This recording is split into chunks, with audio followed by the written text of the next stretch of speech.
আল্লাহুম্মা সাল্লি আলা মাওলানা মুহাম্মাদ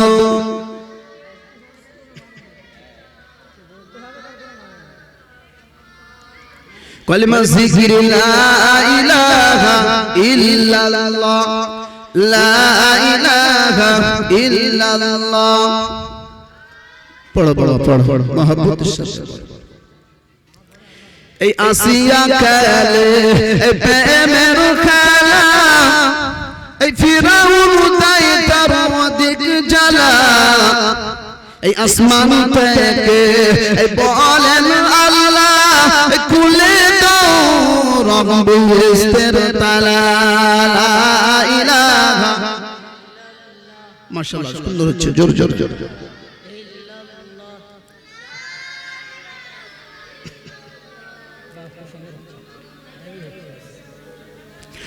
হুরু গেলেওয়ানো সারা আরো বড় ফরিস্তারা পড়িতে আছেন তারা লা ইলাহা ইল্লাল্লাহ লা ইলাহা লা ইলাহা এই মুসা নবী কালিমুল্লাহ এই ঈসা নবী রূহুল্লাহ এই মুসা নবী কলিমুল্লাহ এই ঈসা নবী রূহুল্লাহ মাদার নবী হাবিবুল্লাহ লা ইলাহা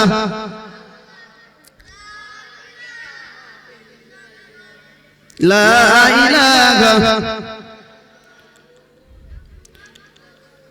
আসমানের মালিক তুমি আল্লাহ জমিনের মালিক তুমি আল্লাহ ইহকালের মালিক তুমি আল্লাহ পরকালের মালিক তুমি আল্লাহ দুনিয়ার মালিক তুমি আল্লাহ আখিরাতের মালিক তুমি আল্লাহ আসমানের মালিক তুমি আল্লাহ জমিনের মালিক তুমি আল্লাহ জান্নাতের মালিক তুমি আল্লাহ জাহান্নামের মালিক তুমি আল্লাহ সারা জাহানের মালিক তুমি আল্লাহ লা ইলাহা ইল্লাল্লাহ মহব্বতের সাথে মাশাআল্লাহ খুব সুন্দর লা ইলাহা ইল্লাল্লাহ আফদালু যিকরি লা ইলাহা ইল্লাল্লাহ সমস্ত জিকিরের উত্তম জিকির হলো লা ইলাহা ইল্লাল্লাহ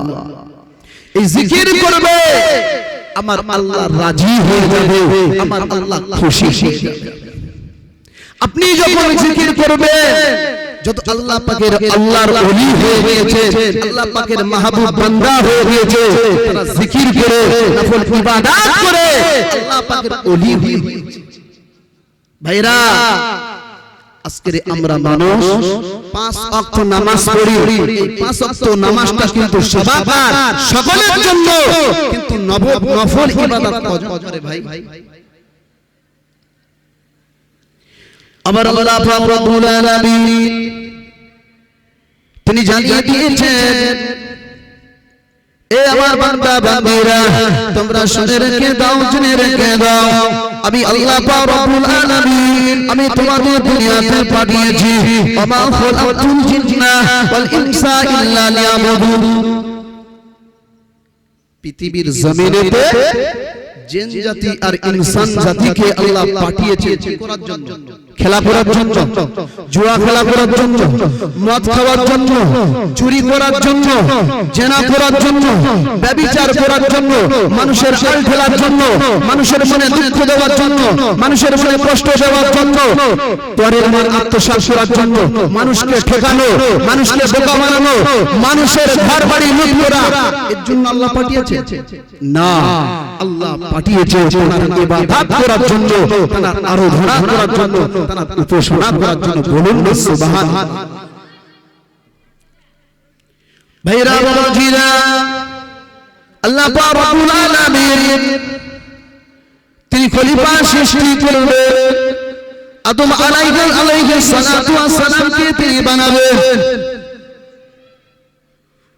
ফেরেশতাদেরকে বলতে লাগলেন আল্লাহ পাক এ আমার ফেরেশতারা তোমরা যাও জমিনে চলে যাও, তোমরা মাটি নিয়ে এসো, আমি আদম বানাবো, আমি মানুষ বানাবো, আমি ইনসান বানাবো, আমি খলিফা বানাবো।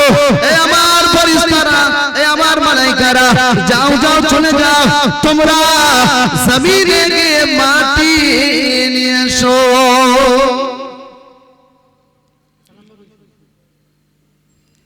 ও ভাইজিরা, হযরত জিবরাইল আলাইহিস সালাতু ওয়াস সালাম তিনি দুনিয়ার মধ্যে চলে আসলেন। তিনি আসার পরে মাটি যখন নেবে ওই মাটি বলতে লাগলেন ও আল্লাহ পাকের মালায়েকা ফেরেশতা, ও আল্লাহ পাকের মালায়েকা ফেরেশতারা, শোনো শোনো, আমি মাটি আমাকে নিয়ে যেও না, আমার বড় কষ্ট হয়, আমার বড় দুঃখ হয়, জানি না এই মাটি কি পুরাবে কিনা, জানি না এই মাটিটা কি করা হবে। ও আল্লাহ পাকের মালায়েকা ফেরেশতা জিবরাইল আলাইহিস সালাতু ওয়াস সালাম, আপনি আমার মাটিটা নিয়ে যাবেন না। জিবরাইল আলাইহিস সালাতু ওয়াস সালাম মনে বড় দয়া হয়ে যায়, মনে বড় এমন করে তার প্রতি অনুভূতি হয়। জিবরাইল আলাইহিস সালাতু ওয়াস সালাম আল্লাহ পাকের দরবারে চলে গেলেন। আল্লাহ পাক, আল্লাহ পাক রব্বুল আলামিন, আমি মাটি আনতে গিয়েছিলাম, আমি পারিনি, আমি পারিনি। আল্লাহ পাক এই জমিনের মাটি আমার কাছে অঙ্কন করে, আমার কাছে কান্না কাটি করে, আমার কাছে অস্ত্র ঝোড়ায়। আল্লাহ পাক জিবরাইল, আমার মনে দয়া হয়, আমার মনে বড় এমন করে তার প্রতি অনুভূতি হয়। ইয়া রাসূলুল্লাহ রাব্বুল আলামিন, আমি তাকে সন্তুষ্ট করার জন্য মাটি আনিতে পারি না। জিবরাইলকে পাঠানো হলো, জিবরাইল মাটি না নিয়ে চলে গেলেন। আল্লাহ পাক রব্বুল আলামিন ইসরাফিল আলাইহিস সালাতু ওয়াস সালামকে পাঠিয়ে দিলেন। ইসরাফিল, ও আমার মালায়েকা ফেরেশতা, যাও চলে যাও জমিনে, চলে যাও জমিনে গিয়ে এক মুষ্টি মাটি নিয়ে এসো, আমি আল্লাহ খলিফা বানাবো, আমি আদম সৃষ্টি করবো, আমি ইনসান বানাবো, আমি মানুষ তৈরি করবো। ও ভাইজানেরা, এমন করে ইসরাফিল আলাইহিস সালাতু ওয়াস সালাম তিনি জমিনের মধ্যে চলে আসলেন। জমিনেতে আসার পরে মাটিকে যখন নিয়ে যাবে, মাটি আবার ক্রন্দন করতে থাকে, আবার নাজারি করতে থাকে। আল্লাহ পাকের মালায়েকা ফেরেশতা, আমাকে নিও না, জানি না আমাকে কি করা হবে, আমাকে পুরানো হবে কিনা, আমার মাটিটা নিয়ে কি করা হবে, না না আমাকে নিয়ে যেও না, আমাকে নিয়ে যেও না, চলে যাও, ফিরে যাও। ইসরাফিল আলাইহিস সালাতু ওয়াস সালামের মনে বড় দয়া হয়ে যায়। ওই মাটিকে দুনিয়ায় ফেলে রেখে আল্লাহ পাকের কাছে চলে গেলেন। মাটি নিল না, আল্লাহ পাকের কাছে চলে গেল। ভাইজানেরা, আল্লাহ পাক রব্বুল আলামিন তিনি কিন্তু সবই করতে পারেন, পারেন না, পারেন না। আল্লাহ পাকের কাছে চলে গেলেন। আল্লাহ পাক বললেন, তুমি আনতে পারলে না। ভাইজানেরা, আবার আল্লাহ পাক রব্বুল আলামিন বললেন, যাও আজরাইল, তুমি এবার মাটিটা নিয়ে এসো। আজরাইল আলাইহিস সালাতু ওয়াস সালাম তিনি জমিনের মধ্যে চলে আসলেন। জমিনেতে আসার পরে মাটিটা নিয়ে নিলেন। ওই মাটি বলতে লাগলেন, আমাকে নিও না, এই মাটিটা জমিনে রেখে দিয়ে যাও, আমার বড় কষ্ট হয়, আমার বড় দুঃখ হয়, নিয়ে যেও না, যেও না, দুনিয়ার মধ্যে রেখে যাও। আজরাইল আলাইহিস সালাতু ওয়াস সালাম বলেছিল, ও সৃষ্টি, শোনো শোনো শোনো, ও আল্লাহ পাকের সৃষ্টি বস্তু, তুমি সব আমার আল্লাহ পাকের হুকুম হয়েছে, আমি আমার আল্লাহ পাকের হুকুম অমান্য করব না। আজরাইল আলাইহিস সালাতু ওয়াস সালাম তিনি মাটিটা নিয়ে আল্লাহ পাকের দরবারে হাজির হয়ে গেল, চলে গেল। তো সেখান থেকে আল্লাহ পাক রব্বুল আলামিন জিবরাইল আলাইহিস সালাতু ওয়াস সালামের সংবাদ দাতা করলেন, তিনি ওহী নিয়ে আসলেন নবী রাসূলদের কাছে, এবং ইসরাফিল আলাইহিস সালাতু ওয়াস সালাম তিনি সিংহা নিয়ে বসে আছেন।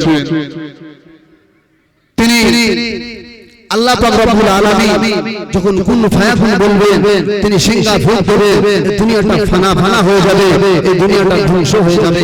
আর আজরাইল আলাইহিস সালাতু ওয়াস সালামকে আল্লাহ পাক এই মানুষের জান কবজ করার দায়িত্বটা দিলেন। ভাইরা বাবাজিরা,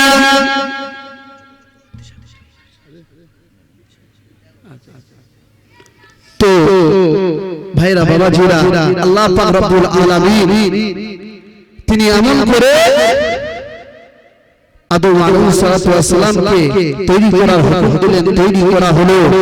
সমস্ত মালায়েকাদেরকে আমি সংক্ষেপে বলছি, ঘটনা কিন্তু অনেক বড়, সময় স্বল্প, তো আমি মাঝখান থেকে বললাম, বলার অনেক ছিল, তো আমি ছোট করে বলার চেষ্টা করলাম।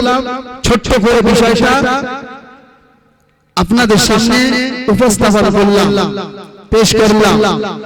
তো আদম আলাইহিস সালাতু ওয়াস সালামকে তৈরি করা হলো, সমস্ত ফেরেশতাদেরকে সিজদা করতে বলা হলো, সমস্ত ফেরেশতারা সিজদা করলেন, কিন্তু এমন করে আজাজিল শয়তান সে সিজদা করলো না। তো আবার আল্লাহ পাক রব্বুল আলামিন, যাও তোমরা একটা জান্নাত তৈরি করো, জান্নাত তৈরি করবে, দরজাটা ছোট করবে। তো জান্নাতের ভিতরে আদম আলাইহিস সালাতু ওয়াস সালামকে দেওয়া হলো, এবং শয়তানকে প্রবেশ করতে বলা হলো। ওকে বলছে তুমি এই জান্নাতটাকে দেখো, ঘুরে ফিরে বলবে সুন্দর হয়েছে। আল্লাহ বলে যাও ভিতরে যাও। তো ভিতরে যেতে গেলে মাথায় হাত হবে না, কিন্তু কি করলো, আল্লাহ যদি বলে আমি যাব, কিন্তু আল্লাহ পাকের বলার যেভাবে বলেছে আমি সেইভাবে যাব না, আমি আমার মতো যাব বলে আগে পা দুটো আগিয়ে দিলেন। তো আল্লাহ পাক সেখান থেকে তাকে শয়তানকে তানাকে বলা যায় না, সম্মান দিয়ে বলা যায় না, তাকে শয়তান বলে আল্লাহ ঘোষণা করে দিলেন। তো ভাইরা বাবাজিরা, আমি যে কোরআন শরীফ বলেছিলাম যে ওমা খলাকতুল জিন্না ওয়াল ইনসা ইল্লা লিয়াবুদুন, আল্লাহ পাক আমাদেরকে ইবাদত করার জন্য পাঠিয়েছেন, তো আমাদেরকে ইবাদত করতে হবে। আমরা দুনিয়াতে ক্ষণিকের জন্য আমরা পরীক্ষার জন্য এসেছি, আমাদের প্রত্যেককে কিন্তু এই দুনিয়া থেকে বিদায় নিতে হবে। দুনিয়াতে আজীবন আমরা কেউ থাকতে পারবো না, কেউ 100 বছর, কেউ 50 বছর, 60 বছর, 20 বছর, 30 বছর, যদিও মনে হয় যদি 200 বছরও বাঁচে, তবুও তাকে মৃত্যু স্বাদ গ্রহণ করতে হবে। তো বাবাজি ভাইরা, আমরা থেকে হালাল উপার্জন করব এবং আমরা ইবাদত করব আল্লাহকে রাজি করার জন্য, নবীকে খুশি করার জন্য। আর একটা হাদিস পড়েছিলাম, মান তামাসসাকা বি সুন্নতি ইনদা ফাসাদি উম্মতি ফালাহু আজরু মিআতি শাহিদিন। নবী পাক সাল্লাল্লাহু আলাইহি সাল্লাম বলেছেন, এই ফিতনা ফাসাদের জামানায় যে আমি রাসূলুল্লাহ আমার একটা সুন্নতকে জিন্দা করবে, আমি রাসূলুল্লাহ জ্বলিয়ে দিলাম, সে 100 শহীদের সওয়াব পাবে। ভাইরা বাবাজিরা, আমরা জুতো যখন পরবো, আগে ডান পা পরবো, ডান পাটা প্রবেশ করাবো, খুলিবার সময় বাম পাটা খুলিব। যখন আমরা জামা পরিধান করব, আগে ডান হাতটা প্রবেশ করব, খুলিবার সময় বাম হাতটা খুলিব। এমন করে আমরা যখন পেশাবখানায় যাব, বাম পা দিয়ে প্রবেশ করব, এবং বাইরে হওয়ার সময় ডান পা দিয়ে বাইর হব। এবং মসজিদে আমরা যখন প্রবেশ করব, আমরা ডান পা দিয়ে প্রবেশ করব, বাইর হওয়ার সময় বাম পা দিয়ে বার হব। আমরা রাস্তায় যখন আমরা চলবো, নবী পাকের সুন্নাহ ডান সাইড থেকে যাওয়া, ডান সাইডে কিছুটা যাওয়ার পরে আপনি সরকারি নিয়ম অনুপাতে আপনি যান। নবী পাক সাল্লাল্লাহু আলাইহি সাল্লামের প্রত্যেক সুন্নাত আমরা চিন্তা করব। আমরা প্রত্যেকের বাড়িতে বাড়িতে আমরা খাওয়ার সময় দস্তরখানা বিছাবো, আমরা খাওয়ার সময় দুই হাতটা সুন্দর করে কবজি পর্যন্ত ধৌত করে নেব। আমরা খাওয়ার আগে দোয়া বলবো, খাওয়ার মাঝে দোয়া বলবো, খাওয়ার শেষে দোয়া বলবো। চলতে ফিরতে উঠতে বসতে নবী পাক সাল্লাল্লাহু তাআলা আলাইহি সাল্লামের যে সমস্ত সুন্নাহগুলো আছে আমরা নিজেরা মানবো, এবং আমার ছেলে আমাদের আত্মীয় স্বজন এবং সন্তানাদিদের প্রত্যেককে আমরা শেখাবো বলবো, কারণ নবী পাক সাল্লাল্লাহু আলাইহি ওয়াসাল্লাম বলেছেন বাল্লিগুনি ওয়ালাউ আয়া, তোমার কাছে যদি একটা আয়াত থাকে, একটা হাদিস থাকে, তুমি অপরের কাছে পৌঁছে দাও। নবী পাক আল্লাহ পাক রব্বুল আলামিন তিনি পাক কালামুল শরীফে জানিয়ে দিয়েছেন, ইয়া আইয়ুহাল্লাযিনা আমানু কু আনফুসাকুম ওয়া আহলিকুম নারা, শুধু নিজে বাঁচলে হবে না, তোমার নিজে বাঁচার সাথে সাথে তোমার আহলে বর্গদেরকে বাঁচাতে হবে। ভাইরা বাবাজিরা, এখানে মুফতি সাহেব হুজুর সাহেব আছেন এবং আমার মশহুর ভাই সাহেব উনি আছেন, অনেক উলামাগণ আছেন। আমি ছোট্ট অল্প বয়স আপনাদের গ্রামেরই জামাই, আল্লাহ পাক আপনাদের দোয়ার বরকতে, আল্লাহ পাকের রহমতে, আমার মেহনতে আল্লাহ পাক কোরআন শরীফটাকে সুন্দর করে পড়িয়ে দিয়েছেন। আগামী কাল অর্থাৎ পয়লা ফাল্গুন আল্লাহ পাকের রহমতে পাগড়ি পেয়েছি। আপনারা সকলে দোয়া করবেন যেন আল্লাহ পাক দ্বীনের খিদমত করিয়ে নেন। আল্লাহ পাক রব্বুল আলামিন যেন দ্বীনটাকে প্রতিষ্ঠা করতে আল্লাহ পাক তৌফিক দেন। আল্লাহ পাক যেন আমাকে ইসলামের সঙ্গে জড়িত রেখে নিজেকে আমল করার তৌফিক দেন এবং সেই সাথে সাথে অপরকে যেন আমি শিক্ষা দিতে পারি। ভাইরা বাবাজিরা, ভুল ত্রুটি ক্ষমা করবেন। আর আল্লাহ পাক রব্বুল আলামিন আমাদের প্রত্যেককে আরো একবার বলি, শোনা বলা অপেক্ষা বেশি বেশি করে আমল করার তৌফিক দিন। সকলে বলি আল্লাহুম্মা আমিন। ওয়া আখিরি দাওয়ানা আলহামদুলিল্লাহি রাব্বিল আলামিন।